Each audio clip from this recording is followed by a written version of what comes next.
কিন্তু আমি যে কালকে রোজার মানে লাস্টে মনে করেন আজান দিচ্ছে তখনও ভাত খাইছি, তাহলে দেরি হয়ে গেছে না? তাহলে আমার তো একটু দেরিতেই খাওয়া লাগে। না ভাই, অনেকেই বসে ইফতার করতেছে, ট্রেন্ডে গা বসিয়ে দিচ্ছে।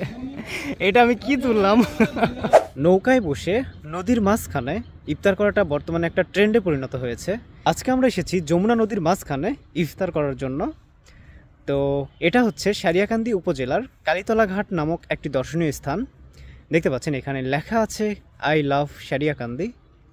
আমরা নৌকা ভাড়া করেছি, সেই নৌকার দিকে অগ্রসর হচ্ছি। আমাদের ইফতার, তারপর যত ধরনের আসলে খাবার। পরের বার এটা নেবেন? ছোট হয়ে যাবে না? বড় জাহাজ নেওয়া লাগবে তো। আমাকে জন্যই বানাচ্ছে। আমাকে জন্যই বানাচ্ছে? পরের বার এটা নিয়ে যাও। আচ্ছা আচ্ছা। তো এক্সট্রিম লেভেলের বালি, তার মধ্যে দিয়ে আমরা হেঁটে চলেছি নদীর বুকে ইফতার করার জন্য। এটা হচ্ছে আমাদের নৌকা ভাড়া করা হলো। তো দেখুন ট্রেন্ড আসলে কি জিনিস। এরা স্কুল থেকে বাড়ি না গিয়ে স্কুল ড্রেস পরেই ইফতার করতে আসছে অ্যান্ড নৌকায় বসে গেছে। এটা কিন্তু অনেকেই করতেছে। অ্যান্ড আমরা মাঝি নৌকা ছেড়ে দিচ্ছে। তো আমাদের নৌকা অলরেডি ছেড়ে দিয়েছে। ইফতারি করে আসি, আসো।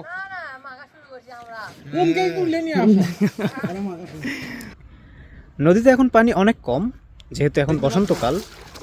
তো এইখানে আমাদের মামা অলরেডি পানি দেখে আসলে নিজেকে কন্ট্রোল করতে না পেরে অবশেষে পা নামিয়ে ফেলেছে। পানির কালারটাও কিন্তু যথেষ্ট সুন্দর, কেরোসিনের কালারের পানি। অ্যান্ড নদীর সিনারিওটা দেখুন, অসাধারণ সুন্দর। এই যমুনা নদী কালীতলা ঘাটে। যমুনার জল।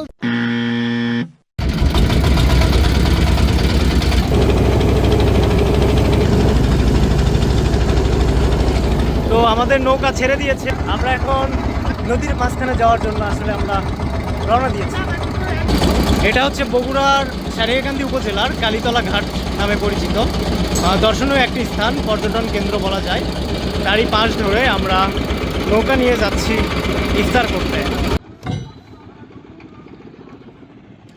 তো আমরা এখন যমুনার বুকে, যমুনা নদীর কালীতলা ঘাট খ্যাত।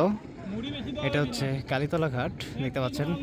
নদীর ঘাটেই অনেকেই বসে ইফতার করতেছে, ট্রেন্ডে গা বসিয়ে দিচ্ছে। এটা আমি কি তুললাম?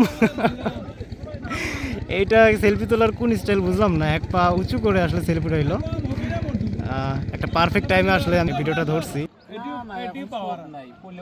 আমরা মোট 5 জন প্লাস মাঝি মামা, এই 6 জন মিলে ইফতার করবো একসাথে। কিন্তু আমার তো মুখ মিষ্টি হয়ে গেল।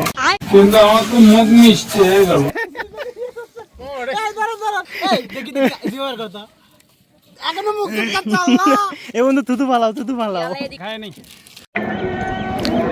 তো আজান শুরু হয়ে গেছে, এখন সময় ঘড়িতে 6:13। আমরা এখন ইফতার করা শুরু করবো। কানত পড়া মানে ইফতারি করা। কিন্তু আমি যে কালকে রোজার মানে লাস্টে মনে করেন আজান দিচ্ছে তখনও ভাত খাইছি, তাহলে দেরি হয়ে গেছে না? তাহলে আমার তো একটু দেরিতেই খাওয়া লাগে। না ভাই, না আজান দিছে, আজান খাওয়া শেষ আর আজান দিছে, মানে তাহলে ঠিক আছে। কিন্তু দেখা না। না বন্ধুরে ভুল। আচ্ছা, আমরা তর্ক না করি। এই কালীতলা যতগুলো মাকার দোকান, ফুচকার দোকানে এখন করিচ্ছে। ওরা পানি কি মনে করে যে পিওর পানি খিলেচ্ছে?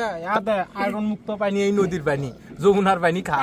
তো ওই যে নদীর পানি ঢালতেছে। আদা আয়রন মুক্ত পানি কইছে, আপা আপনার জন্যই আনছি এটা আয়রন মুক্ত পানি, আপনার কিনার জন্যই আনছি।